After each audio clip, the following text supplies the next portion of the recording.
comment vas-tu? Alors on se retrouve aujourd'hui pour un mix média, donc je vais le commencer aujourd'hui, je le finirai plus tard parce que le temps que ça sèche, etc.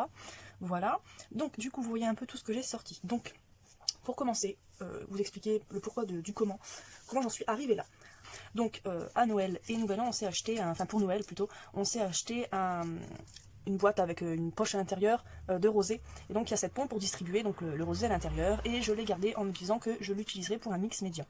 Et en le lavant je me suis dit, enfin j'ai trouvé une idée, donc c'est de l'installer donc sur une toile en forme de cœur, de le mettre en bas, et puis de faire comme une fiole d'amour. Voilà, c'est un peu pas tiré par les cheveux, mais voilà. Et donc je suis arrivée à cette idée. Donc j'ai sorti une toile qui vient de chez Action en forme de cœur. Donc je viendrai mettre la pompe ici en bas, voilà comme ça, peut-être un peu plus bas, je sais pas, mais en tout cas je viendrai la mettre ici. J'ai sorti donc la colle Mix Media comme ça de Stamperia pour venir le coller. J'ai sorti ma pâte à structure pour faire un peu de structure, voilà. Et j'ai sorti aussi mon couscous pour faire un peu plus, parce que j'ai pas envie que ce soit lisse, je veux faire un peu comme des perles ou des paillettes ou quoi que ce soit. Donc c'est pour ça que j'ai sorti mon couscous, un petit ramequin pour mélanger le couscous et la pâte de structure. Et pour faire un effet d'eau, j'ai sorti ce pochoir là pour pouvoir avoir un effet de vague. Donc je sais pas encore comment je vais installer tout ça. Je sais pas encore si je fais la fiole entière.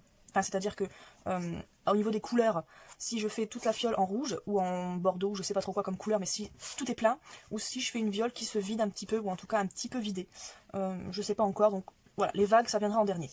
Et pour le couscous, enfin pour les petites perles de couscous que je viendrai les mettre sur les bords. Voilà.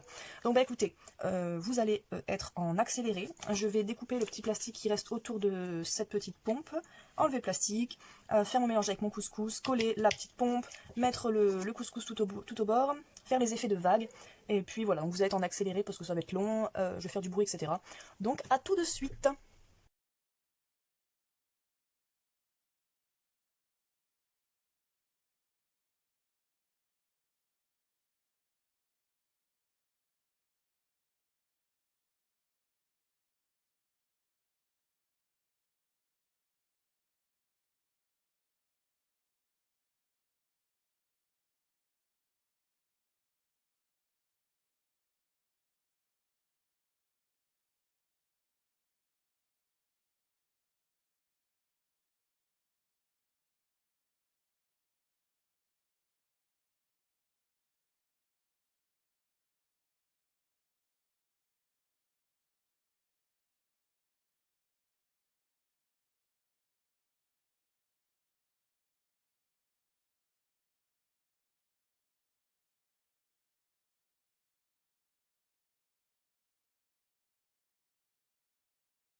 Je vous retrouve le lendemain.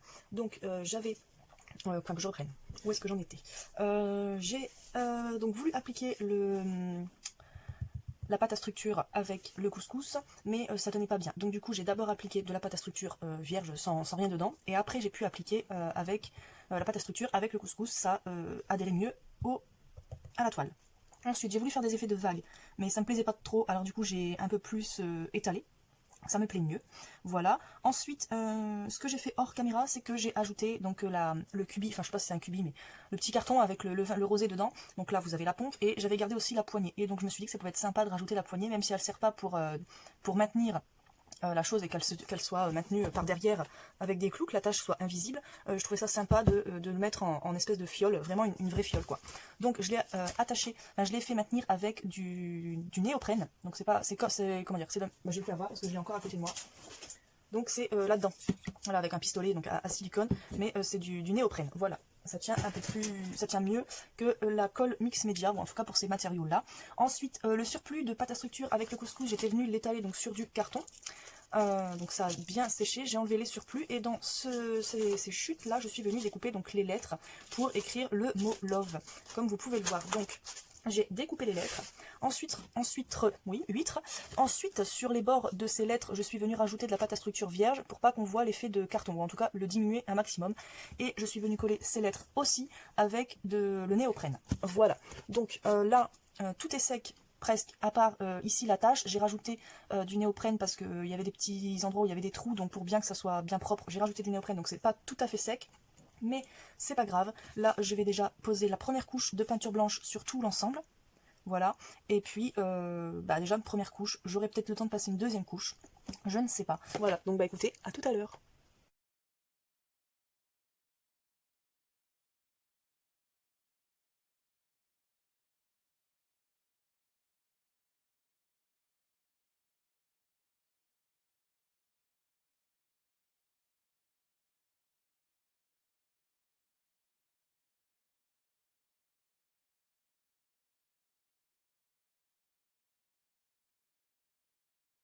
Donc j'ai fini de poser ma première couche, elle est en train de sécher. Elle est sèche sur la toile à peu près, mais pas sur la pâte à structure. Donc ce que j'ai pas dit, c'est que j'ai dû poncer, parce que c'est du plastique et la peinture ne tient pas forcément sur plastique, donc j'ai poncé pour que ça accroche et que ça adhère mieux. Donc la anse qui est en plastique et la petite pompe. Alors donc on se retrouve le lendemain, donc le troisième jour, et on va passer à la colorisation. Donc déjà, j'avais passé un coup de peinture avec vous, j'ai repassé un deuxième coup de peinture sur tout l'ensemble, et ensuite j'ai repassé un troisième coup sur la poignée pour qu'elle soit bien blanche. Bon, vous voyez, c'est bien blanc, hein. En dessous aussi, et aussi sur la petite pompe pour qu'elle soit aussi bien blanche. Voilà, donc tout est blanc. Donc pour la colorisation, j'ai sorti un spray, à voir s'il marche encore. Donc c'est un spray fait maison, dans les couleurs rouges. Ensuite j'ai sorti ce spray là, donc Easink couleur framboise. J'ai sorti un pigment géranium et un pigment orchidée. Et puis on va voir un petit peu comment ça s'organise. Déjà je vais voir si ce spray marche encore. Non, il marche. Ah, s'il marche encore. Donc c'est parti. Et puis oui, j'ai sorti mon petit un petit prouche-prouche là. Je sais pas comment ça s'appelle, mais un petit truc en mousse. Donc il fait sale, mais il est propre. Je l'ai passé sous l'eau, je l'ai lavé, donc c'est juste qu'il est teinté. C'est pour pouvoir étaler la couleur. Donc ce que je vais faire aussi, donc du coup là, il est un peu plus. Ça, il est bien rouge. Je pense que je vais commencer avec le framboise pour le bas. Enfin, pas commencer, mais en tout cas, je vais faire du plus foncé au plus clair. Ensuite, il y a le pigment Easink. À quoi il ressemble? Oui, et le orchidée, à quoi il ressemble? Ok, donc je pense que je vais d'abord commencer avec l'orchidée sur le haut. Ensuite, je viendrai mettre le géranium un peu plus. Le Easink, non, le rouge comme ça fait maison. Peut-être que non, le rouge comme ça fait maison ensuite après, oui.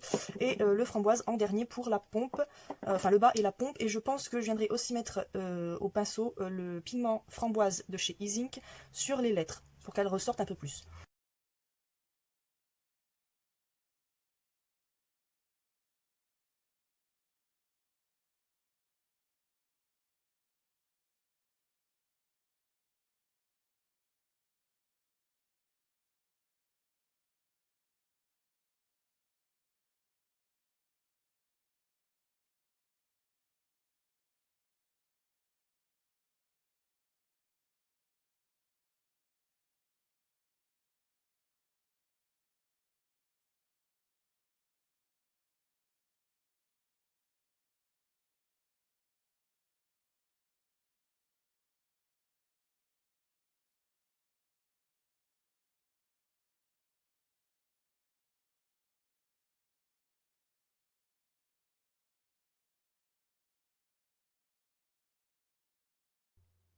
Ok, finalement, j'ai pas mis les lettres en rose, mais avec de la couleur argent.